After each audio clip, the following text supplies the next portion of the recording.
prologue is the opening to a story that establishes the setting and gives background details, often in the form of a story that ties into the main one. And now for something completely different. We open on a group of Gumbies, or let's call them a Greek chorus, who keep shouting, the architect sketch, over and over, until we cut to an office where the shouting is interrupting a meeting. On a table near the window stand two architectural models of a new government-sponsored housing tower. Each architect is to present their project to the prospective clients. The first architect begins to describe his design's neo-Georgian features and modern construction, and then explains that the tenants entering the tower will be carried up a ramp towards a soundproof room containing rotating knives. It turns out that the first architect specializes in designing slaughterhouses and believed that by inviting him to enter the competition, the clients were expecting to see his trademark style. Happy to have it, but I don't know why. Next. The second architect proceeds to describe the strong construction and safety features of his design. His model promptly collapses and catches fire. The clients tell him not to worry as long as the project can be built on time and under budget. At this point, the sketch freezes and the word satire flashes across the screen. So here, we will also freeze. This is an example of my favorite theatrical trope, that of breaking the fourth wall. The fourth wall is the imaginary wall at the front of a stage in a traditional proscenium theater, a conceptual divide between performer and audience. The idea of the fourth wall was coined by 18th century philosopher Denis Diderot while looking at the relationship of the fictional work to the audience within the advent of theatrical realism. Theatrical realism developed a set of dramatic conventions, or tropes, with the aim of bringing a greater fidelity of the real life to stage performances. In other words, sets, lighting, entrances, costumes, dialogue, monologue, narration, and contemporary cadence are spoken. The goal was for the audience to believe they were witnessing real life while suspending the reality that they were watching a performance. Speaking directly to or otherwise acknowledging the audience through the camera in film and television or the proscenium wall in theater is referred to as breaking the fourth wall, as it purposely penetrates the boundaries normally set up by theatrical conventions. We are so used to these tropes that subconsciously we accept them without question. This is why breaking the fourth wall is so effective, more often than not on a comedic level. It makes the audience stop, question the reality of the performance, realize they were part of the joke, laugh, and move on. If you've lost count, I've already broken the fourth wall 5 times. Oh, and a 6th. In this case, by flashing the word satire to the audience, we are clearly breaking the fourth wall. It works, and the audience laughs. And tropes work because they are reliable. We grew up on them. The audience gets their inherent meaning because they are so used to seeing them. I don't have to tell you what happens next because you already know. We have already seen it happen before. What makes the architect's sketch a great example of breaking the fourth wall is that a second meaning, or a double, emerges out of the use of this trope. The sketch originally aired 2 months after the collapse of Ronan Point, a government-sponsored housing project in London, caused by a cooking gas explosion that demolished a load-bearing wall that was not properly reinforced. No longer does the satire apply only to the sketch, but also as a comment on the role of the architect and client, the substandard practices of contemporary construction, and the inefficiency of government itself. Now, I'm not saying that Monty Python is a jumping off point for the speculation on the future of architecture, but I am saying that it is an excellent jumping off point for a talk about the speculation on the future of architecture. Is it possible to reimagine the conventional tropes of architecture to manufacture new effects for our audience? Can the performative nature of architecture openly acknowledge its audience and produce a new emergent effect? It's double. In Act 1, the exposition, the introduction of the protagonist, antagonist, and other supporting characters takes place. Bernard Tschumi stated, "There is no architecture without program, without action, without event." This statement is contrary to the foundations of the modernist movement, who believe that form follows function. For Tschumi, form, architecture, is a consequence of events, the double. In his 1978 essay, Architecture and Its Double, Tschumi asked the question, why was there no architecture associated with surrealism? On the most basic level, Tschumi states it is because real spaces were less important to the Surrealist movement than the symbolic images they contained. In the works of de Chirico, architecture plays a prominent role, but only as an object on the canvas. Here, architectural objects, including the colonnade, the corner, and the facade, are used to create multiple disembodied perspective points between the objects on the canvas and the audience. Separately, each object seems right, but when combined, a new object-man relationship forms that questions the viewer's own point of view and denies them the ability to place themselves within the painting. The architecture and the audience both play a supporting role in the scenographic composition of the disembodied effects that the painting manufactures when read as a whole. In the early theatrical works of Diller and Scofidio, including Rotary Notary and Moving Target, mirrors and projected images are used to present a disembodied view of a performance housed in a proscenium theater. Conversations appear to happen face-to-face, despite the actors being on opposite ends of the stage. Actors appear to be floating in space, while at the same time grounded by the traditional stage. The mirrors are positioned to present a doubling of disembodied perspectives, including plan and elevation to the audience, questioning the traditional scenographic view implied by the proscenium arch. In Architecture and its Double, the architectural implication of surrealism's scenographic experiences is the double. The double emerges as a performative shadow that is cast by the architecture. The shadow is not a literal or visual double, and not the double that emerges through representation or medium. It is the effectual quality of the architectural event that emerges from the unique experience of the user or the audience. For Schumi, the scenographic is taken to be representational of a spatially oriented approach to the study of practice of performance. Indicative to this approach is the work of Friedrich Kiesler and his unrealized project for the Endless Theater. The Endless Theater, according to Kiesler, consisted of an interplay between ramp, platform, and elevator, an endless showplace throughout the whole space. The Endless Theater was a continuous intertwining of ramps which served as both spectator seating and stages for the actors, connecting to each other at various heights until the audience and actors practically reached the ceiling. The actors and audience can interact anywhere in space. Kiesler was actively involved with the Surrealist, but moved beyond the retinal, object-like fascination and into what Schumi identifies as its double, the spatial and performative implications of the scenographic experience. Kiesler's aim was to challenge the conventional physical and psychological barriers embodied within the inflexible spatial topography of the proscenium arch. For Kiesler, these conventions are housed within the volume of the theater, where a surface or facade is pulled off, unrolled, and reapplied to form the proscenium. The Endless Theater challenged the formal notions set up by the reapplication of the theater facade and its implied question, how do you be inside it? In answering this question, Schumi would say that the double that emerges here is not only between that of architecture and audience, but also between architecture and the history of Greek theater. In The Birth of Tragedy, Nietzsche describes two central principles in Greek culture, the Apollonian and the Dionysian. The Apollonian is the basis for all analytical distinctions. It is the rational and serves to define or individualize that which is formed. It is the basis for self-recognition in Greek theater because it acknowledged that the audience is on the outside, projecting the individual self into the actions of the performance.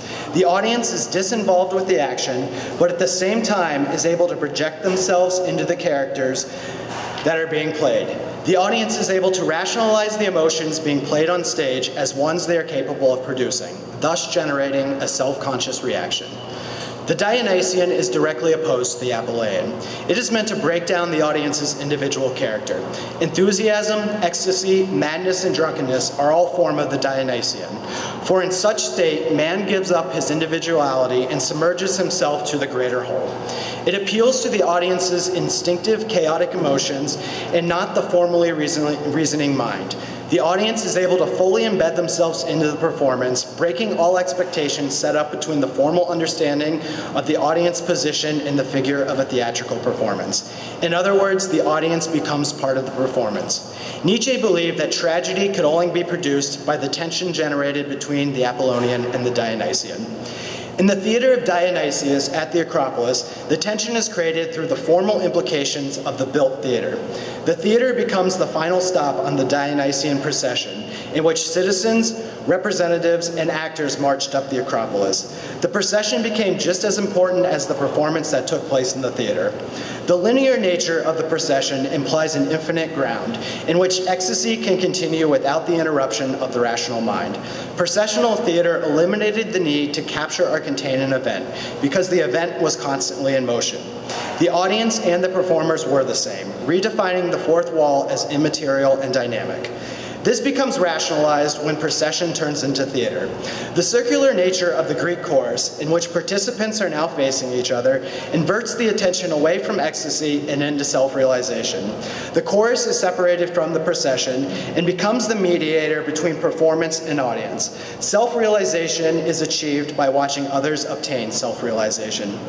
The Apollonian creates a self-realization in the audience of the procession, negating the passion and abandonment that was just achieved. The formal constructs of the theater remind the audience that they are watching a performance. Kiesler's intertwining ramps serve as both the theatron, the place for viewing, and the orchestra, the place for dancing, producing a tension between the Apollonian and the Dionysian. The Dionysian procession now takes place in the Apollonian theater. The events can no longer be disassociated with space, and the formal elements of the architecture become self-conscious. This approach offers a means of instigating and sustaining the event between architecture and its audience, an explicit example of performative architecture. In the Blur building, Diller and Scofidio use water vapor to create an architecture that is a changing but stable fixture within the production and reception of space. The building shifts and alters its structure in response to its immediate surroundings, weather and body temperature, and in turn, questions the distinction between architecture and performance. Prior to entering the building, users are asked a short series of likes and dislikes. The information is uploaded to a brain code that would glow green or red dependent on how close they were to users with similar interest. The desire to seek out people of similar interest would choreograph the audience's movement throughout the structure. As people gather together, the ambient temperature would rise, causing the water vapor to shift directions. The Blur building itself becomes a performance, responding to and recording the mediated actions of its audience. The double that emerges here is between that of architecture and the technology of our everyday environment. According to Diller and Scofidio, Blur pose new questions as to how we interact and dwell with technology. Digital practices have become so augmented within our everyday social interactions that they represent a decisive shift in how we present ourselves. The Dionysian procession of today is now influenced by our desire to interact through the digital realm. Blur occurred 6 years before the rise of social media, but both create a carefully choreographed performance based on the desired perceptions we seek from our audience. The performance cannot happen without an audience, and the audience cannot watch the performance without being a part of it. Much like social media, Blur is a spectacle with nothing to see. In Act 2, the main character encounters an obstacle that prevents him or her from fulfilling a dramatic objective, the conflict. Kiesler's Endless Theater and Diller and Scofidio's Blur building both riff on the common architectural trope of the promenade. The concept of the promenade architectural, as coined by Le Corbusier, is predicated on ideas of movement and sequence. For Corb, the promenade served as a generator for architectural events through the linking of programmatic experiences. The promenade was a device for the unfolding of the 5 points with limited formal implications on the architecture itself. Both the Endless Theater and Blur building employ the essence of this trope, but modify it to produce new effectual qualities. In the Endless Theater, the promenade takes its shape in the formal aspects of theatrical program. It becomes both the viewing point for the audience and the stage for the performance. In the Blur building, the promenade manifests itself in technology, choreographing and changing the form of the structure in response to the movement of the audience. Both these projects update the trope to explore the effectual qualities of what I call the intermission, the architectural events that can take place between the programmatic scenes. Ramps would appear frequently in the work of Corb, most notably in the Villa Savoie, where the ramp is deployed in service of the architectural promenade. The house is composed as a sequence of spaces and views, allowing an uninterrupted ascent through the space. Corb extended the democratic space of the free plan and free facade into 3 dimensions, allowing the ground plane to extend through the dwelling and terminate at the roof garden. In Corb's work, the promenade is used to move users from one programmatic scene to the next. Users enter and exit the ramp in a highly organized sequence of spaces: garage, service, living, sleeping, and roof garden. But the promenade itself has few formal implications within the architecture. It is an embedded object within a sea of programmatic scenes, serving little purpose to the performance other than to link these programs into a loosely structured narrative of the 5 points. While the promenade is architectural, in the way it is employed to position the body to look at a building in a certain way, it is clear that Korb was less interested in what happened on the promenade, only with what happened along the promenade. And thus, our conflict presents itself. Is it possible for the promenade to instigate actions rather than position them? Can architecture break away from a scenographic unfolding of program and fully incorporate itself into the performance? What is the double that emerges? In order to answer this, we will refer back to surrealist notions of the scenographic. In Fantasy and the Uncanny, Anthony Wiedler says that surrealism's repressed underlife was concentrated in 3 domains. Domains that the modernists have clearly and polemically identified as the basis for their attack on tradition. The solid load-bearing wall that afforded protection and privacy, the bourgeois house and its domestic trappings of home, and the objects of everyday life. Against these holdouts of tradition, the modernists asserted the technological and ideological virtues of the free facade, the free plan, the ribbon window, and the house raised on pilotis and the roof garden. Much like the works of the Surrealists, the promenade acts as a canvas to display the retinal visualization of the 5 points. Schumi argued that Surrealist architecture did not exist because architectural thinking was not contemporary to those of the Surrealist movement. He believed that modern architecture was busy exploring the implications of science, technology, and the social, the exact aspects that Wiedler uses to align the modernists with the Surrealist. While both these movements were interested in moving away from the established traditions within their field, the Surrealists use objects as disembodied representations of subconscious thoughts, questioning the established relationship the audience has to everyday domestic life. In the abattoir projects, Korb first used ramps as a way to streamline circulation between the 2 users of the project, livestock headed for slaughter and the workers in the slaughterhouse. The ramp becomes a machine for slaughter, working closely with new technologies to increase efficiency. Much like the Villa Savoye, livestock enter and exit the ramp in a highly organized sequence of spaces: arrival, stables, slaughter, processing, and distribution. If we return back to the work of architect number 1, it is no coincidence that the main selling point of his slaughterhouse-inspired design is the moving ramp. As Siegfried Gideon wrote in Mechanization Takes Command, mechanization makes slaughterhouses a perpetual motion machine of economy. Livestock is understood to be a form of animal life that is valued for its imminent death and its transformation into parts. The performative effects of the promenade in the Villa Savoye emerges out of its satirical double, the abattoir. The machine for slaughter now becomes the machine for living. Much as livestock is valued for its transformation into parts, the promenade in the Villa Savoye is used to slaughter, as Wiedler say, domestic life invaded and reshaped by technology. Transform it into object parts by the 5 points and put those parts on display along the promenade. A satirical double emerges from the self-referential use of the ramp. In his analysis of the Maison Domino, Peter Eisman said, "It is fairly easy to distinguish a condition of objecthood that can be labeled modernist. The condition is characterized above all by the object's tendency to be self-referential." In both the Maison Domino and Magritte's personal values, the walls are rendered transparent to emphasize the importance of the objects contained within. In personal values, everyday objects such as a comb, matchstick, glass, and makeup brush are exaggerated to show that a room is defined not by its constructs, but by the objects or personal artifacts contained within. In the Maison Domino, the walls are removed to exaggerate the importance of the 5 points within the discourse of architecture. That is, as Eisman said, its existence as an architecture about architecture. The horizontal slabs become the stage for programmatic scenes, while the ramps become the narrative device to move the audience from one scene to the next. It creates a new object-man relationship, that is, man is no longer required to walk around the building to understand its performance, and rather, conception is from a single static position, where the ramp intersects with the program. In Aldo Rosi's Theater of the World, iconographic objects representative of historical theatrical forms are combined to create a floating theater, where no actual performance takes place. There is no entry, and internally, no dressing rooms, lobbies, chandeliers, or railings that would otherwise interpose themselves between audience and event.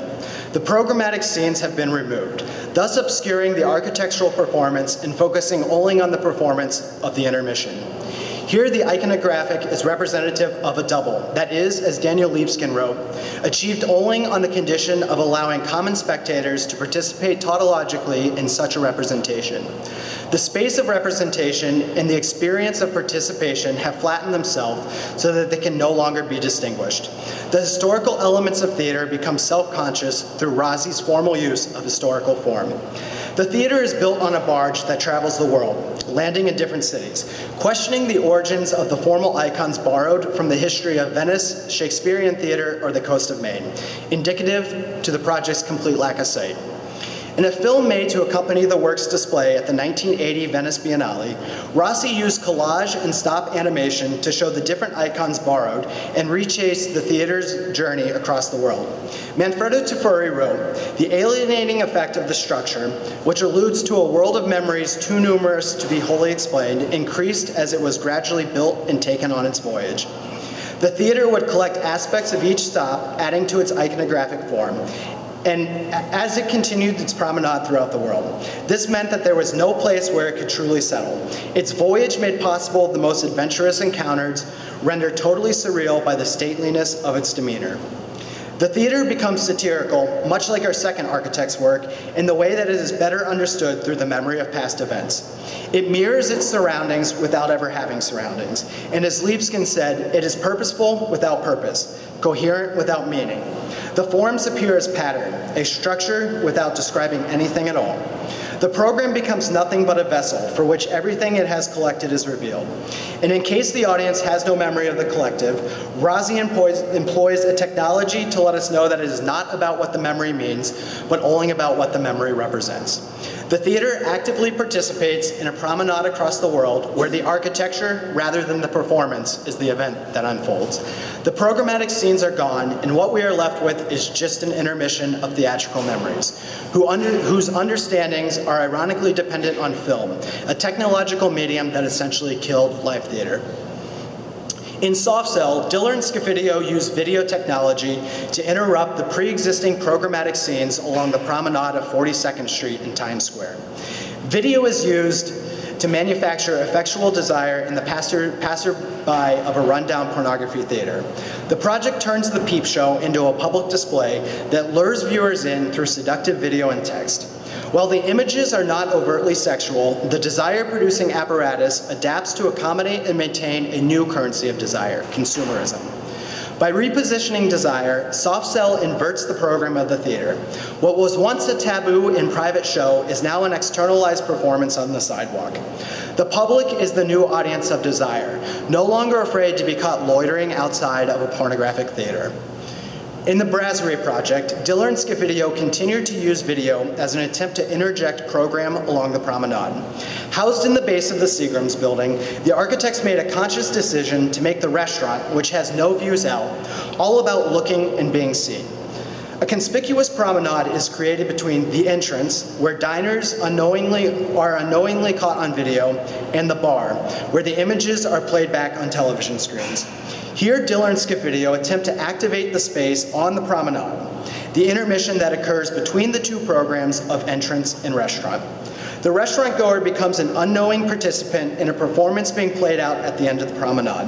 When the performance is revealed, the diners now become the audience, keenly self-aware of their own entrance while watching the arrival of other strangers. In the dining area, a single-surface wooden panel moves from ceiling to bench to floor, framing the diners much in the same way as the proscenium arch, implying that what is housed inside the single surface is another part of the performance. The dual performances, or the double, generated by both programmatic scenes of the Brasserie, is deeply rooted in the notions of Greek theater. The Dionysian is realized in the procession of the entrance, where patrons are fully embedded in and unaware of the performance. The Apollonian is realized in the dining area, where the single surface rationalizes the stage for dining. And the Greek chorus is mediated by the bar, where the audience's self-realization of the performance is revealed by watching the actions of both the Dionysian procession of entry and the Apollonian performance of dining. In Act 3, action and tension build up to the climax. This is followed by the denouement, a brief period of calm at the end of the performance where a state of equilibrium returns. The single surface introduced in the Brasserie becomes a driving force in much of Diller and Scafidio's current work as an attempt to formalize the performative nature of their projects. In their entry for the I-Beam Museum, the single surface acts as a divide between two programs and two audiences: the scientists housed in the laboratories and the visitors of the galleries. Although formalized on the elevation and section of the building, the single surface acts to separate the programmatic scenes, failing to instigate a performance within the intermission or on the surface itself. In the Institute of Contemporary Art Boston, the single surface has evolved into the promenade where the programmatic scenes play out. As Jeffrey Kipnis said, the single surface is about the production of imaginative effects, those that are not aesthetic, not functional, not structural, not semiotic, not indexical.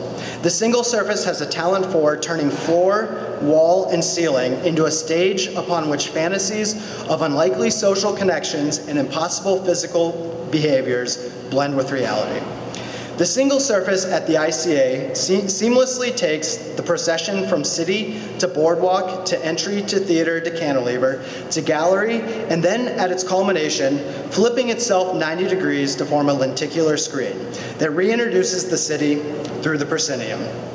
The lenticular screen would appear clear and transparent when you look straight at it, but when approached at an angle, the view would gradually blur. The view would follow you as you walked along the wall, clearing and fading, allowing the city to unfold gradually. The building would not be passive, but would actively respond to the position of the audience. The scenographic promenade would become activated by the mere movement of the audience along its single surface. The blurring effects of the lenticular screen are used to question the reality of what was just presented along the surface, that being the position of the programmatic scene in relationship to materiality, contemporary art, and the audience. However, this driving force of the museum was never realized.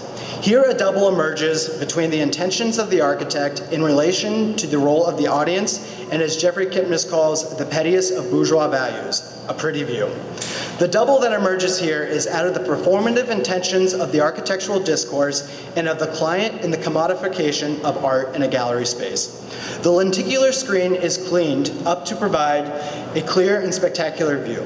No longer is the role of the audience questioned through performative ideas of blurring, but rather they are codified through the curated intentions of the museum. Earlier speculations on the relationship between audience and gallery in the continuation of Diller and Scafidio's role in the discourse are abandoned in favor of producing a built work. Now the idea only lives on in the double of the discourse. It is talked about in academic writing and exists in what Wiedler would call the technological double of the rendered perspective. The performance is remembered for what it could have done, not what it does. And the single surface, which was so close to resolving our conflict, is again regulated to a formal divide, registering not in the performance on the promenade, but in the purely retinal view of elevation and section. Our performance's conflict reaches its highest point when we look at the most current work of Diller and Scafidio. In the Museum of Image and Sound, any aspect of performance has been removed from the single surface. While ever present in elevation and section, the surface acts as a procession to position the audience to look at more pretty views. The single surface promenade is broken up into a fractured series of ramps that frame iconic postcard images of the surrounding Rio de Janeiro landscape. The performance undoubtedly becomes, by employing the same trope over and over again, ramp, gallery view, ramp, gallery view, ramp, gallery view. In the Brasserie, and to a lesser extent the ICA, Diller and Scafidio come the closest to resolving our conflict. Here the single surface is used to create a promenade in which the user becomes self-aware of the effects that the architecture has generated. Ultimately, both these projects fall short because they regulate the programmatic scenes to montage, failing to architecturalize the potential events that concur between the scenes. At some point, Diller and Scafidio gave up completely on exploring the performative possibilities of these events through the single surface and regulated it back to being purely scenographic. In their projects currently under construction, including the Broad Museum and the Culture Shed, they have abandoned the single surface altogether in favor of a completely different architectural trope, the parametric surface. So in order to resolve our conflict, we need to take a brief intermission and return back to the earlier works of Diller and Scafidio, Monty Python, the Dionysian, and myself. The bulk of this talk has presented in the format of a traditional three-act play, which is born out of Greek tragedy. That is to say, it has been an incredibly rationalized and highly Apollonian performance. As Nietzsche said, tragedy can only be produced by the tension between the Apollonian and the Dionysian. Greek theater was presented in triplet, where two tragedies were performed with a brief comedic interlude between them. The characters in these comedies were based off of Satyr, a half-human, half-goat-like creature that was the disciple of the god Dionysus. These comedies often presented an exaggerated recreation of the Dionysian procession, which actors dressed in full-body suits covered in goat fur dancing wildly on stage. The Dionysian is now fully embedded into the performance, and from the exaggeration of the satire from the satyr is born satire, and the satirical performance becomes the first use of an intermission in theater. Can the architectural tropes employed by the promenade be updated to produce new effectual qualities where the tragedy of the programmatic scenes is repositioned and exaggerated to create a satirical intermission that is embedded within the promenade?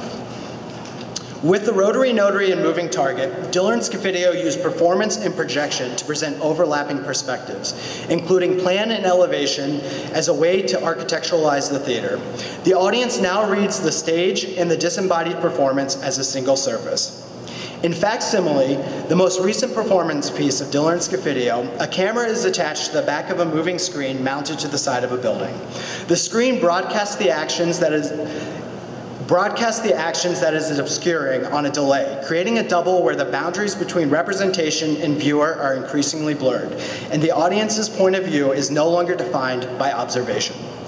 While these works relied heavily on media and technology, I am quite frankly not interested in exploring the status of media within the discipline. I will leave that to someone else. What I am interested in are the spatial implications of the effect that Diller and Scofidio's use of technology instigates. So in conclusion, I pose the question: can the procession, the stage, and the proscenium combine into a single surface that can be used to create an architecture where all the programmatic scenes happen at once, where spatial experiences are disembodied and exaggerated along the promenade, where the representation of scenographic elements overlap and montage turns into collage, where the audience can no longer watch the performance without being a part of it, in turn breaking the fourth wall? Is it possible to have an architecture that resolves our conflict, thus giving us what the audience of every great performance is looking for? A happy ending. Thank you.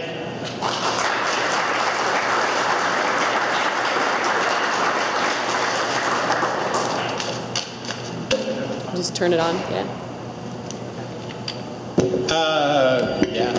Hot mic. Really great. Like always, these things are so tightly argued and so, I don't know, amazingly studied that it's sort of awe-inspiring to see. I don't know if I have questions of clarification, but maybe a question just of category. Mm-hmm.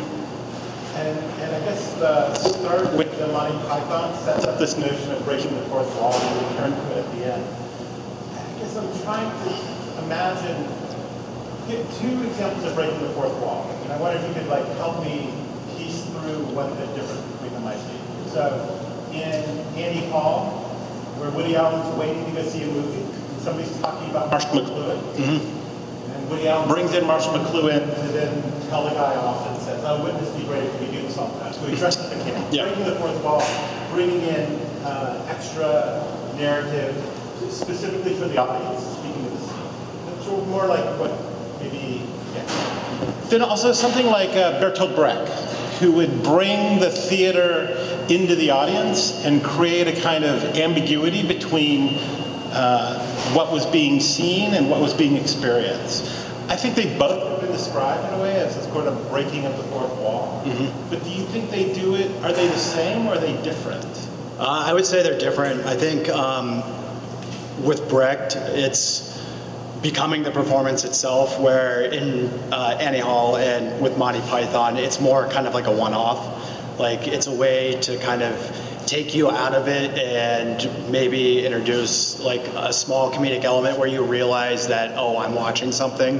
Where in Brecht, it's more about kind of embedding yourself into the performance. Like, his intentions are to embed the audience to become part of the performance. And of the two, you favor Brecht, I would imagine, from the top? Yeah, I would say so. Based on where the talk headed, I think so. But I was more, like with the Monty Python, it was more about the satirical element, like the self-referential, that that's why I was drawn to that element of breaking the fourth wall. Not necessarily with the Brecht, it's all about it becoming the performance itself, where kind of with the Annie Hall example in the Monty Python, it's the self-referential, it's like the one-off joke almost. And in your play-like structure, who is the hero of the play? It's the tragic hero that I'd say would be Diller and Scofidio, because they came close and they've abandoned what I thought they were onto. So then I guess it becomes me that becomes the hero. Yeah.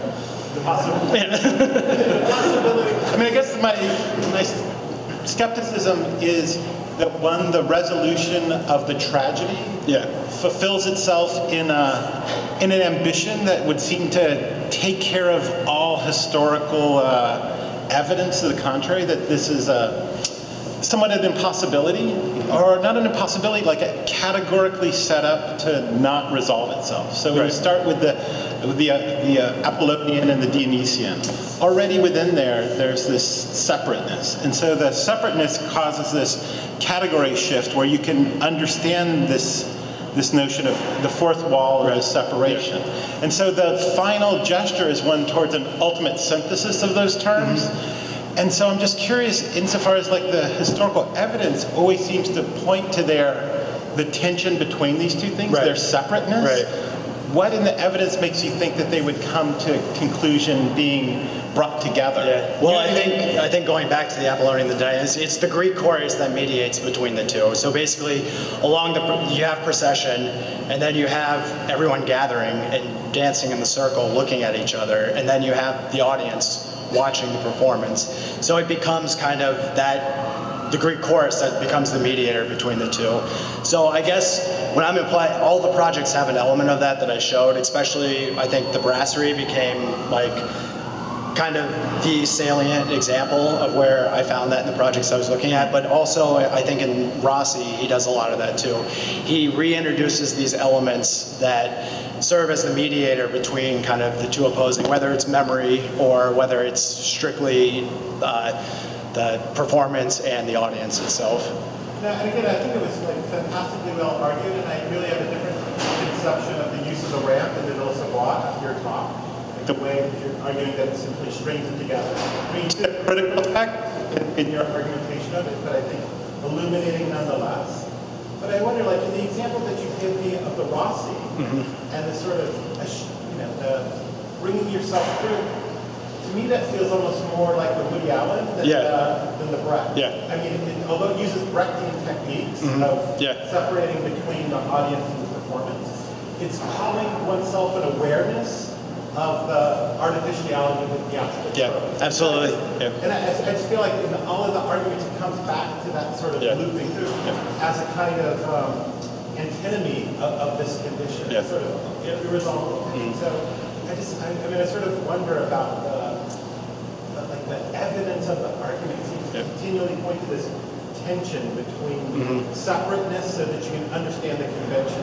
I mean, theatrical, scenographic, these are all things that have to do with a kind of artificial signifying, a separation between viewer and view that allows for understanding of a convention at play. And so I understand the logic of the fulfillment, but I keep trying to think through the evidence of its possibility in form or in practice to allow you to escape this sort of mirror. And I think that's the goal of the project, is to maybe solve that. And I feel like that's kind of where I was always heading in the conclusion. It was all about recognizing the tension that existed between the two, and then introducing kind of the triplet of the Greek theater at the end, where satire was basically born, and it's all about the in-between that is what mediates between the two.